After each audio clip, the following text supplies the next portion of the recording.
สวัสดีครับทุกท่าน วันนี้เราจะพามาเจาะลึกเบื้องหลังเกราะป้องกันสุดสตรองที่เรียกว่ามาตรฐาน GHP 2001กันครับพูดง่ายๆมันคือระบบสุขอนามัยที่ออกแบบมาอย่างรัดกุมสุดๆเพื่อปกป้องผลิตภัณฑ์เกรดทางการแพทย์ของเราจากภัยคุกคามที่มองไม่เห็นนั่นเองครับซึ่งเป้าหมายสูงสุดก็คือความปลอดภัยของผู้บริโภคล้วนๆเลยเอาล่ะเรามาเริ่มเจาะลึกกันเลยดีกว่า สำหรับประเด็นหลักๆที่เราจะคุยกันในวันนี้ก็จะมีตั้งแต่เรื่องของภัยคุกคามจากการปนเปื้อน การคุ้มกันพื้นที่โซน A การตรวจสอบประจำวันที่แสนจะเข้มข้น การควบคุมบุคคลภายนอก และปิดท้ายด้วยระบบการตรวจประเมินหลักครับ มาเริ่มกันที่ส่วนแรกเลยครับภัยคุกคามจากการปนเปื้อนหรือพวกอันตรายที่เรามองไม่เห็นตัวนี่แหละครับ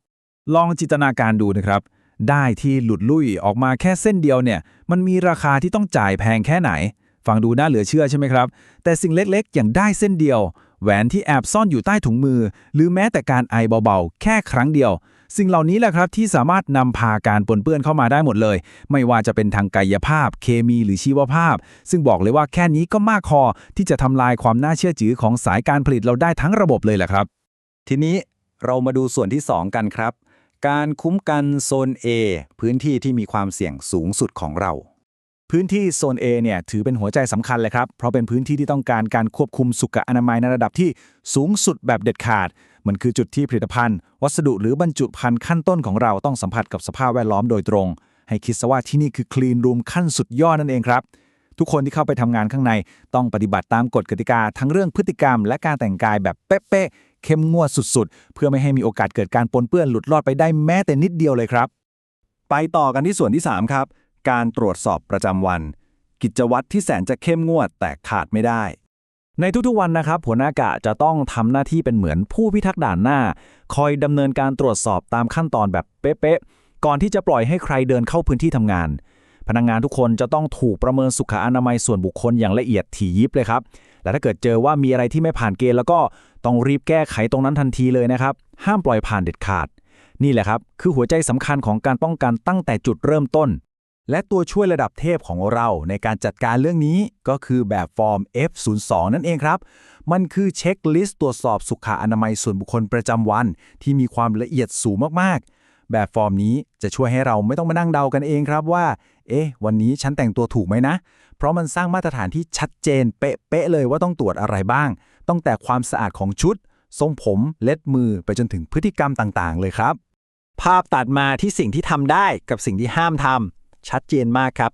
กฎพวกนี้ไม่ได้ตั้งขึ้นมาเล่นๆนะครับแต่มีไว้เพื่อเน้นย้ำให้ทุกคนตระหนักว่าของใช้ส่วนตัวอย่างพวกเครื่องประดับนาฬิกายาทาเล็บหรือแม้แต่อาหารกับยาเนี่ยถือเป็นตัวการสำคัญที่ทำให้เกิดความเสี่ยงในการปนเปื้อนในระดับที่เรายอมรับไม่ได้เด็ดขาดครับเอาเข้ามาไม่ได้เลยนะทุกกฎที่เราตั้งไว้มีเหตุผลรองรับและทำได้จริงแน่นอนครับลองดูตัวอย่างง่ายๆอย่างกระเป๋าเสื้อด้านบนที่บอกว่าห้ามมีหรือถ้ามีก็ต้องเย็บปิดตายไปเลยก็เพื่อป้องกันไม่ให้มีของอย่างปากกาหรือเหรียญร่วงหล่นลงไปในเครื่องจักรไงล่ะครับส่วนเรื่องมือก็ต้องล้างด้วยสบู่เหลวเท่านั้นนะครับจะมาใช้เจลแอลกอฮอล์แทนการล้างมือที่เปื้อนๆไม่ได้เด็ดขาดและที่สำคัญถ้าใครมีแผลต้องปิดด้วยพลาสเตอร์กันน้ำสีน้ำเงินเท่านั้นด้วยนะเพื่อให้เครื่องตรวจจับโลหะสามารถหาเจอได้ง่ายๆครับเข้าสู่ส่วนที่ 4 ครับ การควบคุมบุคคลภายนอก เพื่ออุดช่องโหว่ความเสี่ยงต่างต้องบอกว่าการปนเปื้อนทางชีวภาพเนี่ยเป็นอะไรที่น่ากลัวมากนะครับนี่จึงเป็นเหตุผลว่าทำไมแขกที่มาเยี่ยมชมหรือผู้รับเหมาทุกคนจะต้องแจ้งสถานะสุขภาพของตัวเองก่อนเข้าพื้นที่เสมอถ้าใครมีอาการคล้ายไข้หวัดมีไข้ท้องเสียรุนแรงมีแผลเปิดหรือแม้แต่เพิ่งไปสัมผัสใกล้ชิดผู้ป่วยโรคติดต่อมาในช่วง7วันทางฝ่าย QA จะต้องเข้ามาตรวจสอบอย่างเข้มงวดทันทีครับก่อนที่จะยอมให้เข้าใกล้พื้นที่ควบคุมของเราการจะได้ผ่านด่านเข้ามาในพื้นที่ของเราเนี่ยถือเป็นสิทธิพิเศษที่มาพร้อมกับความรับผิดชอบอันยิ่งใหญ่เลยนะครับผู้มาเยือนทุกคนต้องส่องกรอกแบบฟอร์ม F01 เพื่อเซ็นชื่อยืนยันสถานะสุขภาพของตัวเองอย่างเป็นทางการและที่สำคัญคือต้องยินยอมที่จะทำตามกฎการแต่งกายตามมาตรฐาน GMP อย่างเคร่งครัดด้วยครับกฎเหล็กที่สำคัญมากๆก็คือผู้มาเยือนจะต้องสวมชุด PPE ที่เราเตรียมไว้ให้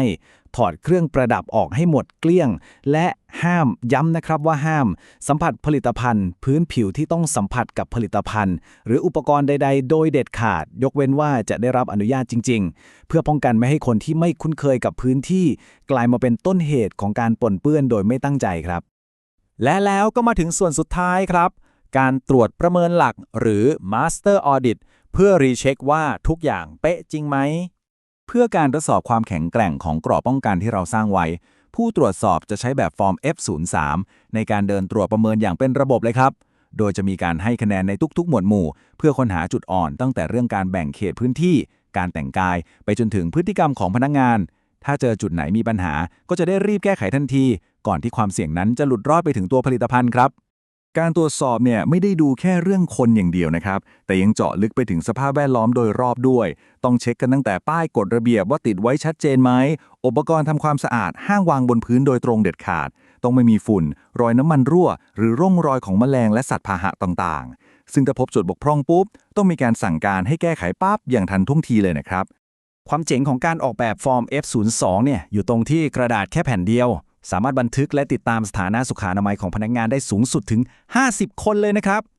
การที่เรามีบันทึกข้อมูลอย่างเป็นระบบแบบนี้ มันคือหลักฐานชิ้นสำคัญเลยแหละครับ ที่ช่วยยืนยันว่ามาตรฐานด้านสุขอนามัยของเราถูกนำไปปฏิบัติจริงอย่างเคร่งครัดในทุกๆกะการทำงานเลย ทั้งหมดทั้งมวลที่เราเจาะลึกกันมาตั้งแต่ต้นเนี่ยท้ายที่สุดแล้วมันก็วนกลับมาที่เป้าหมายสูงสุดของมาตรฐาน GHP 2101 ครับ นั่นก็คือการสกัดกั้นต้องการไม่ให้เกิดการปนเปื้อนทั้งทางกายภาพเคมีและชีวภาพ หลุดลอดไปสู่ผลิตภัณฑ์เกรดทางการแพทย์ของเรา หัวใจสำคัญมันอยู่ที่ความตระหนักรู้และการปฏิบัติตามกฎอย่างถูกต้องของพวกเราทุกคนนี่แหละครับเพื่อรักษาระดับความปลอดภัยขั้นสูงสุดให้กับผู้บริโภค ลองคิดดูเล่นๆนะครับถ้าแค่เครื่องประดับชิ้นเล็กๆที่ซ่อนอยู่ หรือแค่มือที่ลืมล้างเพียงครั้งเดียวมันสามารถสร้างความเสียหายลุกลามไปได้ทั้งสายการผลิตขนาดนี้แล้วมันจะมีรายละเอียดไหนอีกไหมครับที่เราจะมองข้ามเพราะคิดว่ามันเล็กน้อยเกินไปคำตอบคือไม่มีเลยครับในโลกของการผลิตเกรดทางการแพทย์ความปลอดภัยของผู้บริโภคแขวนอยู่บนความมุ่งมั่นทุ่มเทและการใส่ใจในรายละเอียดเล็กๆน้อยๆอย่างไม่ลดละของพวกเราทุกๆวันครับหวังว่าการเจาะลึกข้อมูลในวันนี้จะเป็นประโยชน์กับทุกท่านนะครับแล้วพบกันใหม่ครับ